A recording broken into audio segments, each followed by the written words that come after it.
AI agents and how we're just going to talk a little bit more theoretically about some of the practices and considerations that we should take for really just representing our brand well, bringing the right amount of style, the right amount of pizzazz to the apps that we're either using agents like Cursor or Windsurf, or even if we're just vibe coding with Bolt and other apps like that. I've noticed that if you're not super specific about the style prompts that you tend to get, it seems like the you tend to get a really similar result.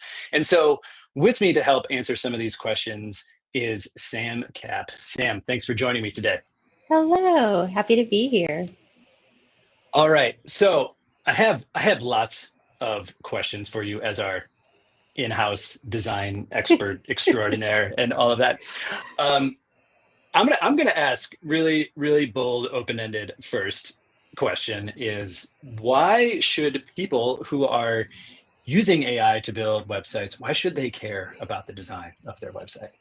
Oh, the design definitely matters. I think as we're all attached to some device at most points of our day these days, and whether that is a button on your microwave or the like extruding button on your keyboard or the phone that you're holding in your hand, the Tamagotchi pet that is attached to your keychain, we all get used to certain patterns of how to use things. If we see a circular knob, we assume we can turn that. If we see a button, we think we can push it. So there's some pre-existing in our day-to-day lives sort of patterns that we're used to. And design and UX really taps into what are the known things that people are already coming in with, the known patterns, and what are the things that we're doing to help them get done what they need to get done.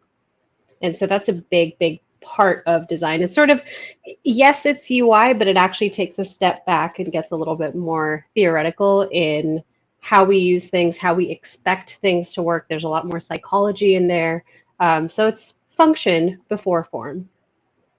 And I know you've been playing around with some of these emerging tools. Mhm. What do you feel like to that point? What do you feel like most of these code gen agents are doing? Or is there anything that they're doing particularly well, or any areas where they're really struggling? Yeah, I think some of the areas that I think are from the tools that I've looked at so far, they are, even without being prompted, taking mobile or multi-device responsive design into consideration without being asked. That's such a standard now that we don't even think about it as much anymore. I think in the early days it was very native mobile app versus desktop app, and hey, don't access this on your mobile phone. It'll look better in the browser. It'll look better with this browser over this browser. And I think some of the things that they're doing well is kind of including that in maybe the first response to a prompt, whether that information is there or not, to make sure that it's accessible across multiple devices and that the layout itself then adapts to said device. So I think that is one of the things that is, I think, going really well.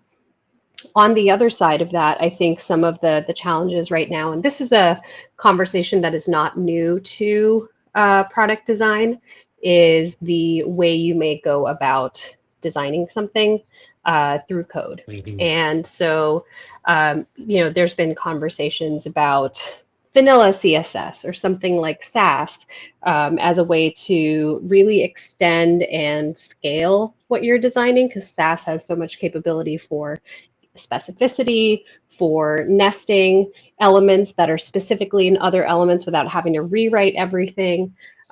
There's been the JavaScript writing CSS conversation that I think was very true in the React TypeScript type of conversations. Um, and so that conversation's been around of like, can CSS do it on its own? Does it need JavaScript? And CSS is ridiculously powerful and also a very difficult language. I've seen Mhm. developers struggle more with CSS than other languages that they may build with. But at the end of the day, what the user sees is a compilation of code that is then output in HTML and CSS. So it is important to think about how that CSS is put together. One of the things that I'm noticing in some of the tooling now, which isn't necessarily a bad thing, it's really it depends, is without prompting, if you say, I want to build a one-page site about my dog, which you've heard me talk a lot about. I love my dog, Yes. Yeah. and I would make 1,000 websites of her, just telling everybody about her personality, her recent dental surgery, and all of her little quirks, and tons of photos of this 90-pound dog who thinks she's a 10-pound Chihuahua. But without, I digress. But without any maybe code specific prompting, a lot of the tools are relying on Tailwind. And that's not Hmm. a bad thing. Tailwind can actually help you do a lot. It's got a lot built in. In situations, it can help you save time. On the other side of that, if you're building an app that needs to be massively scaled and you have a lot of custom components, maybe if you have something that is, let's say, a rounded border radius on a button, it's sometimes easier to apply that to the button state in CSS rather than as a class to every single button you have on your website. And let's say you're going through a redesign or a rebrand, and then you want to change that 2-pixel button to be, more pill shaped. Then you have to go through all of these things to all of the elements in your code to remove that class from Tailwind rather than updating the button style universally for the element itself. So it's sort of, that's one of the things where I'm like seeing a lot of the output sites maybe default to Tailwind. And I think Hmm. I would love to see some of those tools say, like, do you want us to run with this? Is there something specific that you would like? Do you want to use Sass that is extendable, that has functions within it, can do a lot of other stuff? Like there's also like the random attribute in CSS that you can randomize every time a site is deployed. So you could change the color, the gradient, all that sort of stuff. So really getting to the core of what those are. So I would say one of the things that is a limitation, because then you get to see a lot of sites that start to kind of look the same, maybe default to a sans serif, which I know we've seen some of the tooling now extend sort of, are you looking for something modern, something official, something more corporate, and asking some of those questions. But that's from some of my early exploration days. It was very, this is what you can use. But luckily with those tools, I can say, actually, I'd like this in Sass, or I'd like this to do this instead. And the output's not that bad. Yeah. Yeah. And you hinted toward something that I've been thinking a lot about and messing a lot with recently, which is that component design. When you're giving the Mhm. example of buttons, um, I've seen that some of these agents will just, like, if you're not specific about it and you just want a page, like, it's going Yeah. to build the entire page. When if I mean, the way that we generally build websites as developers, and the way that designers tend to think about websites is in a more component and broken down way, and in a reusable component way. Mhm. So I'm going to set that aside for a second and get to a related question I had, because I think what that topic has in relation to what you've been discussing with the style languages, the CSS tooling, and all of that is kind of like, if you have that development experience and that design experience, you've been in this world before, you you can understand a little bit better, I think, the decisions that the agent is making, and then it's probably a little bit easier to direct it to adopt your personal preferences and tastes and whatever that might be. And if you have a design system, you probably have a better understanding of like how it should fit Sure. into that system. But for folks who are completely new to this space and they're building websites for the first time, and they're just prompting on more of the function and what this Mhm. thing should do. um, what what advice do you have for these folks in terms of like, what should they care about most, and like, where should they start in terms of interacting with that agent to level up their design if they don't really know or care about the code side of it? That's a great question. I think there's a few ways to look at it. One is before you even get to the visual design, thinking about what you want it to function like. That's what UX is. UX is the umbrella above UI design, user interface design. It's UX, it's how people experience things. So it's thinking about those patterns. Again, going back to, if I see a button, I expect that it's clickable, or that I can tap it on a device, because that's not the same as clicking on it with my mouse.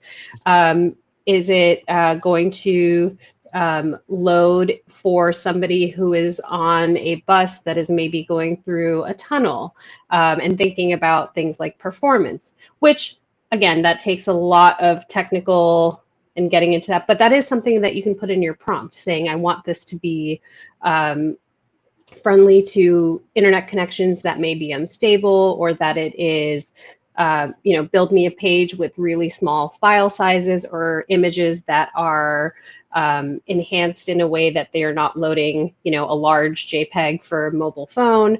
There's certain things like that that you can prompt, and that kind of gets into another area of not just the patterns that people expect in the environment that they're used to, right? We're used to certain patterns on our phone that we don't even think about it anymore. Because those patterns carry over from app to website, where, okay, I'm going to see a search bar at the bottom, or I'm going to see on mobile apps, I'm going to see the buttons on the bottom, because that's closer to where my mouse or my thumb is navigating, rather than at the top. Like, there's certain patterns to look at, and then use those in the prompts to continue those tried and proven prompts.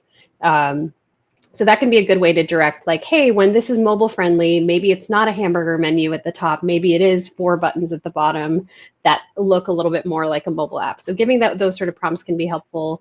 Thinking about that, not everybody is interacting with these the same way. So a lot of times when I'll use a lot of these tools for quick prototyping. Whether I'm doing something like, oh, I want to validate this in a user interview, I just want to put this together, not necessarily have people dig into the branding or the visual design of it, but does it work, and does it solve the problem they want? So a lot of times when I'm building those sort of sites, I am thinking of the way that people interact. So a lot of times I'll get hover states on buttons, and that's great, but I also want to see focus states or active states, those other pseudo classes that exist for interactive elements in your code, because not everybody is using a keyboard and a mouse, and not everybody is clicking with a mouse or hovering either, because on your phone you can't hover. If you are using just a keyboard, or you are using tools that assist low vision or blind users with navigating a site, there needs to be a different level of interaction. They need to be labeled a certain way. So I try to, in a lot of the prompt type of introductions, or like the first prompt, include, I'd like this to be WCAG. I'm probably mispronouncing it, as I know there's many versions of how it's pronounced, but it's basically the Web Content Accessibility Guidelines. And it's a bunch of best practices of what you should do that make sure it works for however somebody's interacting with web content. And so I'll prompt and say, hey, you're making a responsive site about my dog. It needs to be WCAG 2.0 or whatever number compliant. That way it is accessible for anybody, no matter whether they're using their hands, using eye tracking software, using other software that's helping them navigate, and make sure that that's like in the prompt from the start, rather than something I add later on at the end, Yes, kind of because as a last minute thing. it's going to remember that throughout your Exactly. conversation as Yeah. well. And have you found that works? If you set up your site like that, it stays compliant? Sometimes it gets a little Okay. lost in the sauce, but I have seen some of the tooling provide responses that I think are helpful. And there's tools that you can use online that check your code and tell you, hey, this is not in compliance. I use one that's called WebAIM or Wave.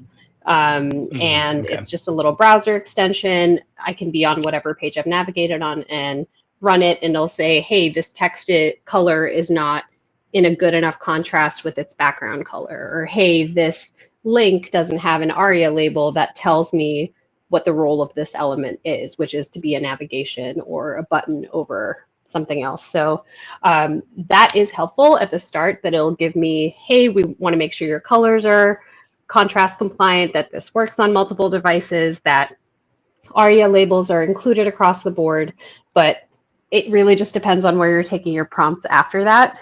But for the most part, it's not a bad starting point. I still think there is a little bit of a human element in there to like make sure things are where they are, because if you change your content, then that may change the role that you assign to that ARIA label, or what if you change out an image, you may change out what the alt text for said image is. So there's still the human touch. It's a little bit more of a collaboration, I would say. I mean, it seems like, it, if not a game changer, at least the beginning of a game changer for because I in the years I've spent building websites at an agency, accessibility was like it was always the afterthought. Right. And and then it so much so that it would get to the point where, every project goes over budget because we can't predict everything that we Hmm. would run into up front. And so what ends up happening is or what at least what used to happen is that it's not just that accessibility would get punted to the end, it's that we just wouldn't do it Yeah. because we would run out of money or time or whatever that might be. And it feels like um, this could be potentially a game changer because and that's kind of where I was going to go with the next question was um, you know because we're talking a lot about trying to set people up for success, but I was just curious in your world, what and we're talking a little bit about like where does AI struggle, but where do you feel like it's it's really it is changing the way you work, or it's going to change the way that you work? I think, coming from the previous life and agency world myself, we would do a lot of design sprints, sort of the 5 day full day design sprints where Monday is a lot of stakeholders getting together, pulling a lot of information in, everybody's getting the same information. Tuesday, we're kind of diverging and coming up with the how might we go about solving this problem? What if we did this? What if we did this? Wednesday becomes kind of a converge day. And this is what we're going to try to prototype and put together. And typically in that environment on Thursday was like one day to prototype everything.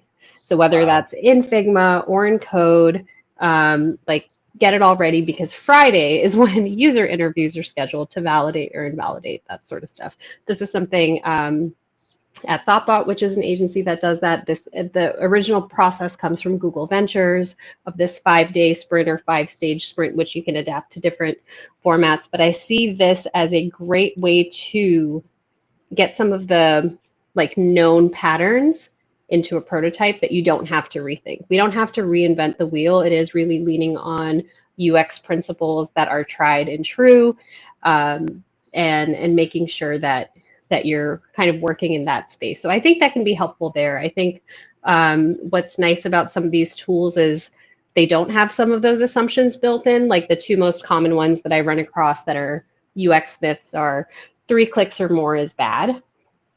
And Mm-hmm, I hmm. don't necessarily think that's true. And it's been disproven by some of the largest, well-known around for 20 plus years UX agencies of it's more about the context and are you helping somebody get to the thing they need to, not the number of clicks. It's a qualitative thing, not a quantitative thing. Because when we think about when we're at home and with our kid and the dog is barking and the TV is on and we may be scrolling through something, we're not like thinking, oh, it took me 3 clicks to reply to this LinkedIn message. We're getting the context of the thing we're trying to achieve. So we're not counting clicks all day because we're tapping, we're scrolling, we're doing all of that all day, every day, so much. So it's nice to see some of these tools that they aren't really relying on some of those myths. The other one is Okay. the above the fold. The above the fold makes sense for a newspaper, which is where that concept comes from because newspapers were folded in half when they were delivered. So the Hmm. breaking news needs to be above the fold. That concept gets completely thrown out when you think about desktop design and tablet design and even watch design and phone Hmm. design. Like our the way that we interact with these things, even our smart TVs now have a completely different layout than what we would on a desktop monitor or something like that. And so above the fold is not necessarily a thing anymore. So it's nice to see that when some of these tools are designing for that, again, it comes back to the responsive piece. that it's making sure the information is available right away rather than trying to stick to a really rigid and outdated myth that is like everything important needs to happen up here. Yes, and so it really, I guess what it comes down to, what it sounds like you're talking a lot about here is that you need to put yourself in the shoes of the user, Always, and yeah. what are you trying to build for them, Mhm. and how can you, well, how would you phrase it? Is it how can you help them achieve their goals as fast as possible, or is it not Exactly. as fast as possible? It's not necessarily speed. A lot of it can be contextual, right? Okay. Sure, speed is a nice benefit, and maybe for certain contexts, somebody might want that. If this is an app where somebody is trying to put in symptoms and find out what they're experiencing, speed would be important there to help them reach whatever solution for relief sooner. But that's not always the case. I mean, we're on social media all day. It's not about replying to every tweet or every post in 1 second. It might be more of, I want to see an array of things. I want to explore. So it comes back to the problem that you're trying to solve, Mhm. more than these principles that are stuck in 3 clicks or more, or above the fold or below. Like those aren't actually contextual to the user in the same way. And there's a reason why UI and UX, the U in both of those stands for user. So everything is user centered. When I think about that in a prompt state, you may even choose to do something like, rather than I want to make a website about my dog, it could be drafted in a way, I want to make a website where users who experience this site will be able to access it on any device, be able to look at pictures of my dog that load in a way that is performant to maybe where they're accessing from, whether that's internet connection or device, that is high contrast because they may be on a bus and may have a glare, and I still want them to be able to see my dog's photos. Like then you're getting more into the what is the user experiencing, or what is the user trying to solve or achieve, in the prompt itself. And I think that that can help make it a little bit better. I love that. Love that. All right. Question I want to end on here. So let's go back to the the the user who is building websites for the first time, or actually I'm gonna group another group of folks in here, Mhm. and we'll say even experienced developers who just haven't really worked on the front end in the past. So think a back end engineer as an example, but just say folks without experience designing, writing front end code, um, building websites in the past. Where would you tell them to start? Like where can they go to learn at least the basics to help them be able to then work more effectively with these agents? Ooh, that's a good question. Are you thinking more from a visual perspective, or more pattern UX perspective, or both?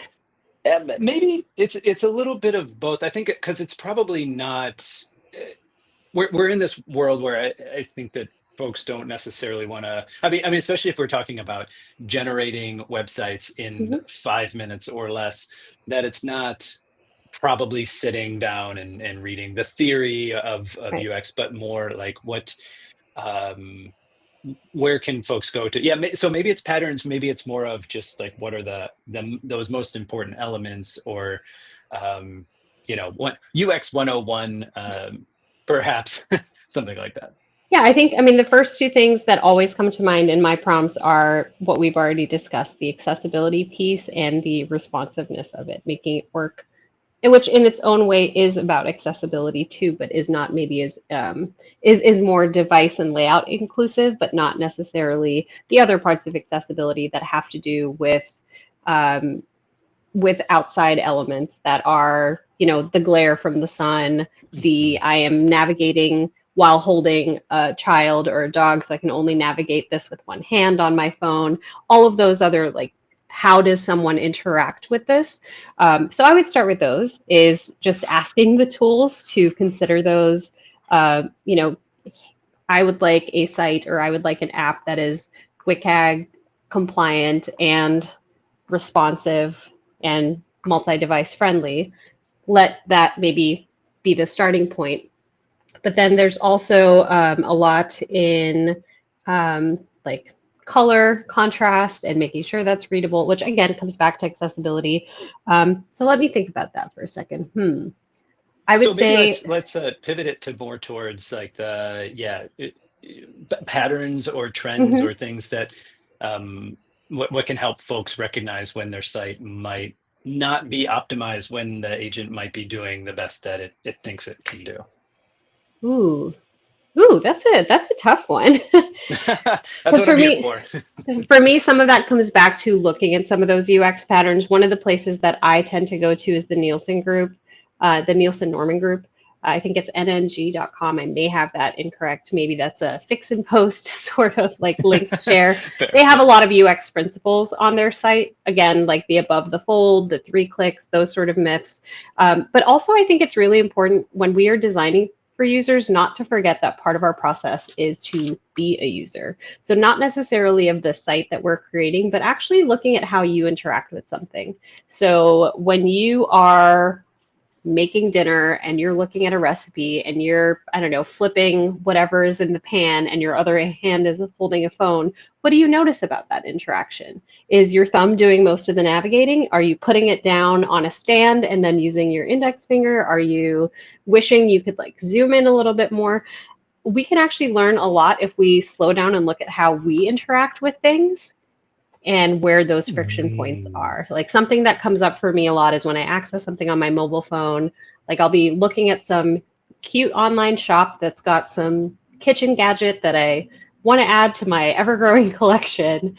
And I'm getting a 10% discount code and I dismiss that. And then I get a privacy policy and I dismiss that. And I get a cookie acceptance, which I know some of that is for legal reasons.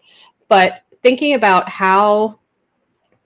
what is that interaction? It's now getting the user further away from that recipe that they want to see or that gadget that they want to buy, um, because we've put all these other things in there. So we may want to do things like upsell a gadget or give you a 10% discount, but also get you to do the GDPR cookie acceptance. But when are we timing those things? Is it better to show something, okay, the GDPR one maybe needs to be the first thing so that you can access the site, but maybe on the second session or maybe 30 to 40 seconds later is a better time for that next thing to show up? And should they all even be pop-ups? So I think looking at a lot of how we interact with things and noticing when we get frustrated or stopped from achieving our task ourselves can be a lot of what we can apply because we're all using these tools. Pretty much everybody's got a mobile Yeah. device, in their hands at most time. Of course, we're in tech, so we are always device connected, but generally, a lot of the population is using some sort of device in some way. Yes, yes. And okay, you made me think of one more question then. Okay. Uh, but before I do, I was kind of typing while you were talking and found that it's And nngroup.com. then group, thank you. And then G was something else, something else. Okay. Um, yeah, okay. So okay, new last question is with what you were just talking about, you're putting you're like we what we have talked about in the past is you center yourself, put yourself in the user's shoes, and that can help you decide on the experience that you want to design. And what you apply to that is also your experience in using devices and applications that you have in the past. Mhm. Even if you do that really well, you're going to get something wrong or something that's not going to be right from Yeah. users. And kind of what you were, I think, um, um, hinting at here is that, or maybe what I should say is, if you're using your opinions and Mhm. applying them to your user experience, that's in a way feedback that you have for the applications that you've given in the past. So Right. I'm making this leap to say, for those things you don't get right, you want to be able to collect feedback for your users. And so in in this world we've found us in today, what advice or methods would you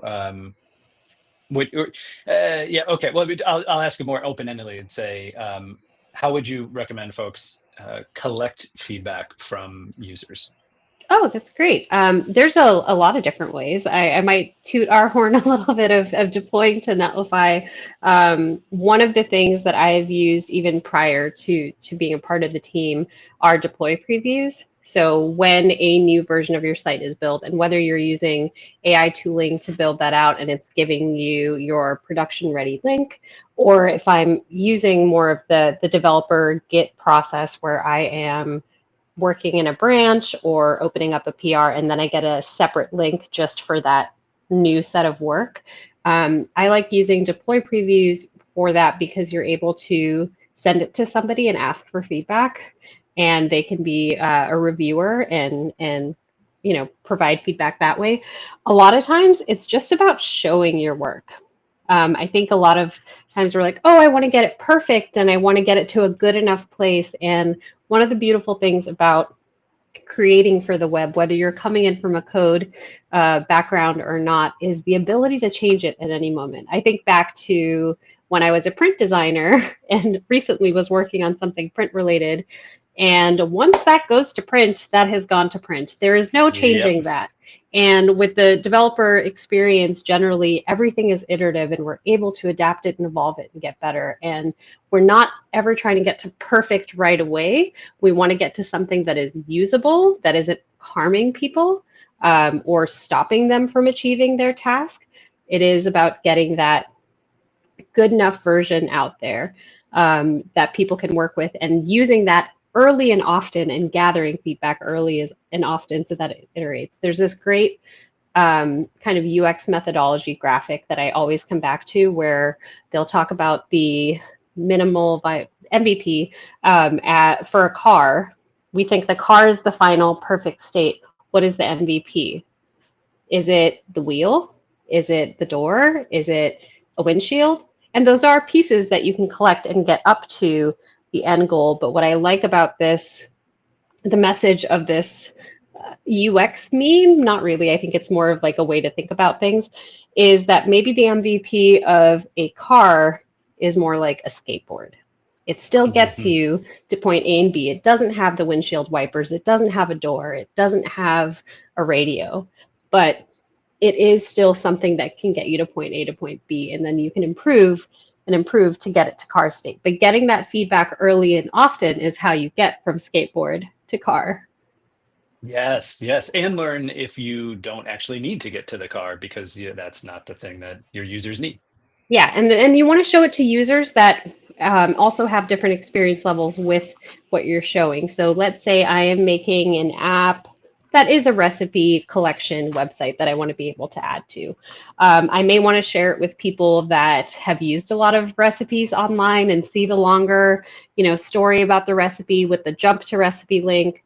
I may want to show it to somebody who's never cooked before because they may have different insights of, oh, it is important for me to see this. It is important to get the jump to link. It is important to be able to save this or send it to someone through social media. Getting users who aren't your main user base is actually some of the best places to get feedback because they're a little Cool. bit removed and fresher from it. So like I will show it to random people. I will sometimes post it on socials. I will run it by a bunch of teenagers that are maybe looking at things differently, that have grown up with devices in their hands in a different way than when I grew up, and really get more of that kind of 360 approach to this, not just like your ideal user, but the users you haven't tapped into yet, or the people that this may not be a familiar topic or thing that they've used before. And people can share a lot because they are also using devices and thinking about the knob on the microwave versus a button versus my washing machine sings to me at the end. All of those things are all UX patterns and UI patterns in a way that can inform things that we create. Love that. Love that. Well, Sam, I really appreciated this conversation, and we were messaging earlier today, and I feel like we should definitely do a follow up one where we actually generate some code and kind of work on the fly. Yeah, that'd be great. All right. Well, thank you. Thank you. Have All right, folks, that's it for today.